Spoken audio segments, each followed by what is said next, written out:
Hi, Kindergarten Book Club friends. I miss you guys so much. And since we are not at school right now, we can't meet for Kindergarten Book Club. But I thought that I could still send you guys home the books that we would be reading and even read to you over a video. So the first book that I'm going to read to you is Harold and the Purple Crayon.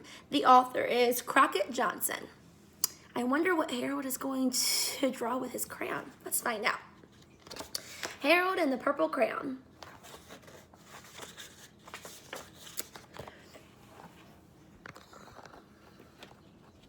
One evening, after thinking it over for some time, Harold decided to go for a walk in the moonlight. There wasn't any moon, and Harold needed a moon for a walk in the moonlight, and he needed something to walk on. He made a long, straight path so he wouldn't get lost, and he set off on his walk, taking his big purple crayon with him. But he didn't seem to be getting anywhere on the long, straight path, so he left the path for a shortcut across a field, and the moon went with him. I wonder where he's going to walk to. The shortcut led right to where Harold thought a forest ought to be. He didn't want to get lost in the woods, so he made a very small forest with just one tree in it. It turned out to be an apple tree. The apples would be very tasty, Harold thought, when they got red. I like red apples too, but some apples can be green or yellow too. So he put a frightening dragon under the tree to guard the apples. It was a terribly frightening dragon. It even frightened Harold. He backed away. His hand holding the purple crayon shook. Suddenly, he realized what was happening, but by then, Harold was so over his head in an ocean. Did you guys see that his hand was shaking? And what did he draw? An ocean like with waves. He came up thinking fast, and in no time he was climbing aboard a trim little boat. He quickly set sail, and the moon sailed along with him.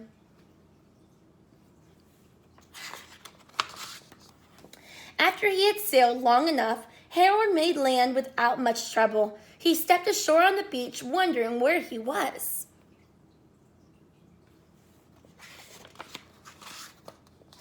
The sandy beach reminded Harold of picnics, and the thought of picnics made him hungry. So he laid out a nice, simple picnic lunch. What kinds of things would you pack on a picnic? I know I would probably bring like a peanut butter and jelly sandwich, maybe some fruit or some watermelon, or strawberries. Or some lemonade on a picnic would be really good too, especially if it was sunny outside.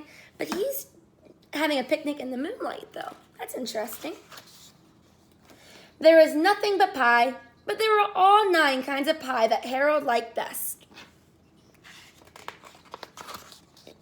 When Harold finished his picnic, there was quite a lot left. He hated to see so much delicious pie go to waste.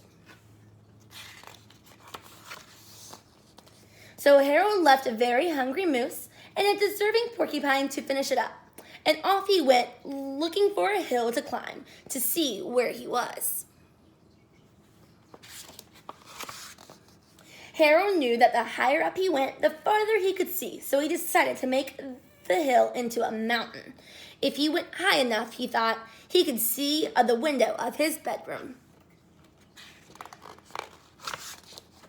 He was tired and he felt he ought to be getting to bed. He hoped he could see his bedroom window from the top of the mountain.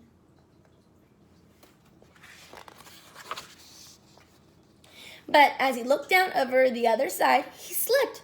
And there wasn't any other side of the mountain. He was falling in thin air.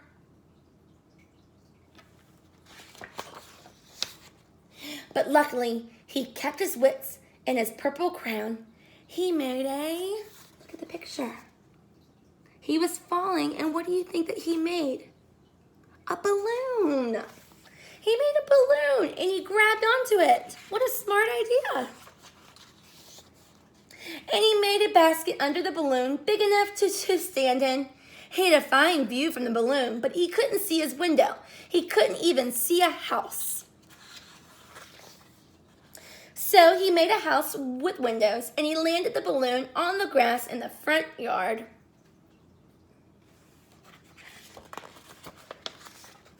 None of the windows was his window. He tried to think where his window ought to be.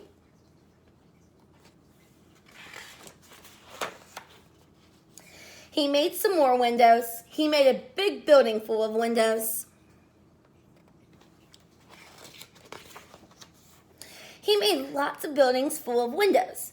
He made a whole city full of windows. Now he's making skyscrapers. But none of the windows was his window. He couldn't think where it might be. He decided to ask a policeman. The policeman pointed the way Harold was going anyway, but Harold thanked him.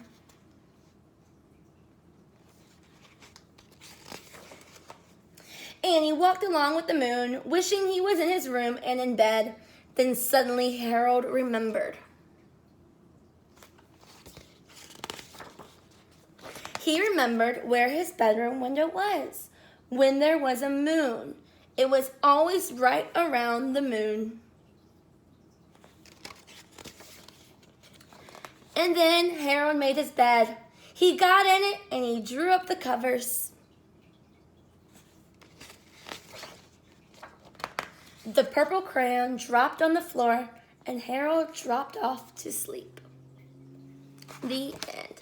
So now I want you to take the paper that was inside of your book and find a purple crayon and draw your own adventure. What is your magic purple crayon going to do? Maybe you go on an adventure with a dragon, or maybe you go on an adventure with a robot. You know, I love robots. And finish that. And then I hope you enjoy reading your book. I miss you guys so much, and I can't wait to see you again. Bye.